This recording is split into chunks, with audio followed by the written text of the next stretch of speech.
Hey, sports fans, we're back. Hey, this, I guess you could call this time-lapse videography, because since the last time I took a clip, it's, I don't know, 5 hours ago. So anyone that thinks that installing the Aeromotive Phantom 16307 fuel pump harness is going to be a easy thing, it's not. But the good news is it's awesome. Super props out to Aeromotive for this amazing 30 amp breakered and relayed harness that was not easy. But let's just show you what has happened. So you may have noticed earlier, so we used to have a, right here where the Radium Engineering decal is, that used to be the cruise control for the Z. That's in my spare bedroom now. If you look down, that's where we ended up putting the kill switch, which will also be the plus 12 volts for the Phantom wiring harness. And so that's pretty cool stuff. It is kind of hidden. It's not super hidden. I need to be able to get to it. But so we installed these quick disconnects. They've already come in handy. We've got multiple things, new things attached to those outside connecting points. There's the circuit breaker, the relay. You'll notice we just finished zip tying the kind of really shiny red and black sheath. That is the sheath for the 30 amp positive and negative 2 that's going to go to the new Walbro 485. So we just finished this. Probably going to need a flashlight to show you. This is why I'm not a pro at this. And then we'll work our way back to the back of the car. So there's some random camera movements here that probably need to be edited. But so we did. We had to use quite a few zip ties, but I don't think they look bad. I wanted to show that off and not hide it. It's a really cool looking sheathing. And then we brought it down past the performance fuel filter, which we're going to be upgrading to one of the 6 micron type that costs about $200 for a fuel filter. And then you can kind of see the black with the red Evil Energy fuel line going down. Well, you can almost see it, our Phantom wire is going down there too. And then what happened under the car, you're glad you missed, but we meticulously routed that cable all the way down, following the fuel lines, back to, there's actually a kind of a road shield that covers up all the brake lines and fuel lines. And then we got to the moment of truth, and that's where we got a coat hanger, taped it with duct tape to the end of the Phantom wiring pair, the positive and negative pair that's going to go to the Walbro 485. And it took about, I don't know, half a dozen tries, and finally got that sucker threaded through. And so this is what we're looking at now. We're looking at coming out, we came out right there, right where the fuel lines come into the top of the fuel tank lid. That's where we wanted to be. I did not want to come, see this harness right there. I did not want to come through the cabin and get on that harness and come through the top of this little lid. It's not the actual fuel tank lid. It's just like an access panel. I did not want to go through that. In fact, I would like to get rid of it entirely. If there was a way to delete it, I would, because there's only 2 wires coming out of there that we care about now. Those are for the fuel gauge. But what we're going to have on top of this fuel, the actual fuel tank lid, is a Radium Engineering external harness that we're going to connect to the ends of these 2. That harness has an internal partner, mated. It's a mated 4-pin aero grade connector on each side of that that lid. And then that has an actual connection to the Walbro 485 that Radium Engineering did at the factory. So they engineered a internal harness for a Walbro to connect through. We're going to drill, excuse me, we're going to drill a hole in the top of that tank.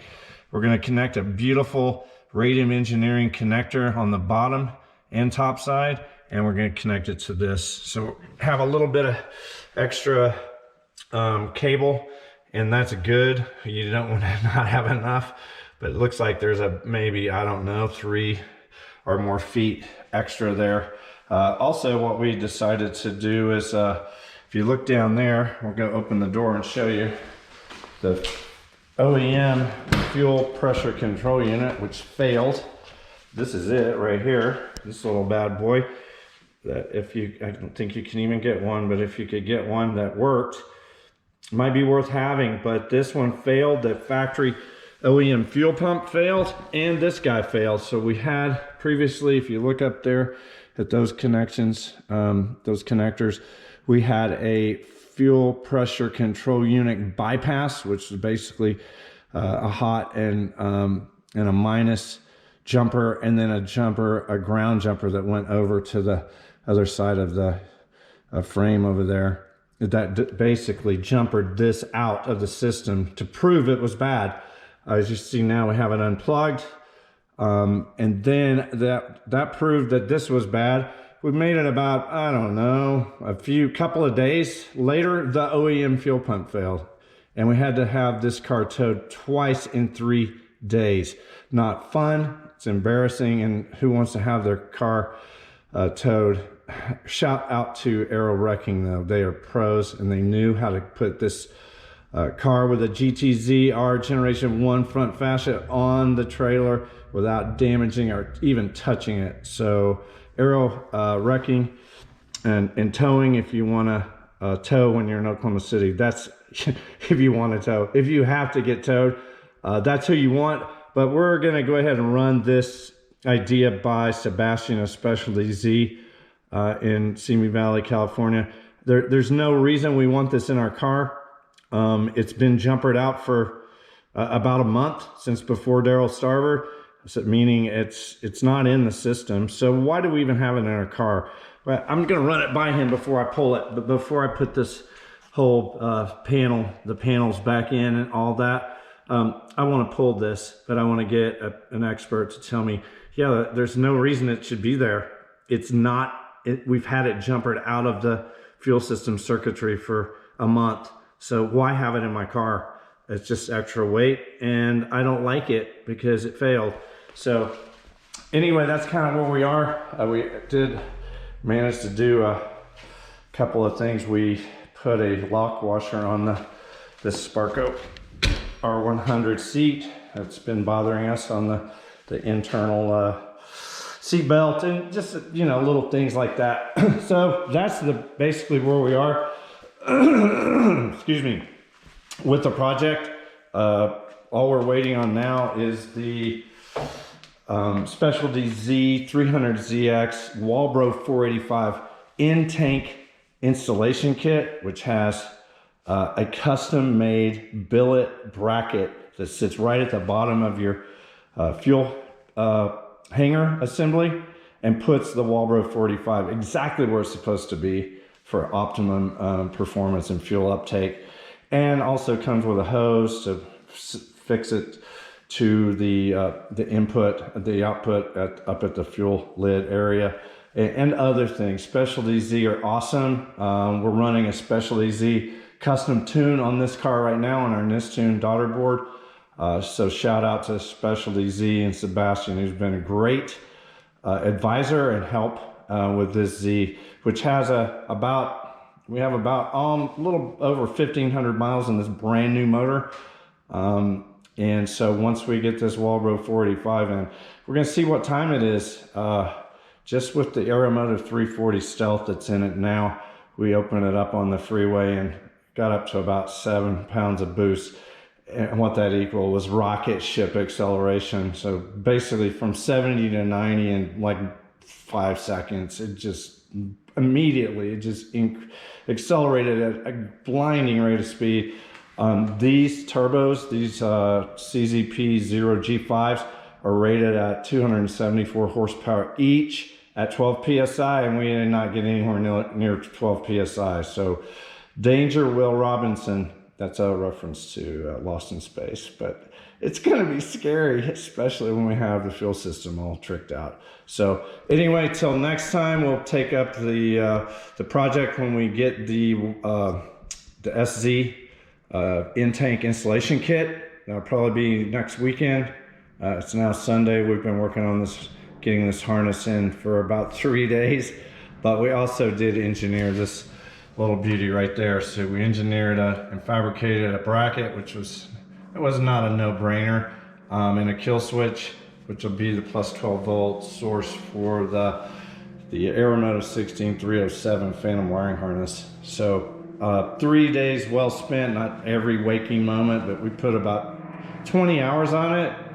So if you're thinking about installing a Walbro 485 in your twin turbo and you want to do it at least as good as well as we've done here, I'll share every single detail that I did, but as you can see, there would be no reason to keep the camera rolling when some things take 4 or 5 hours to do.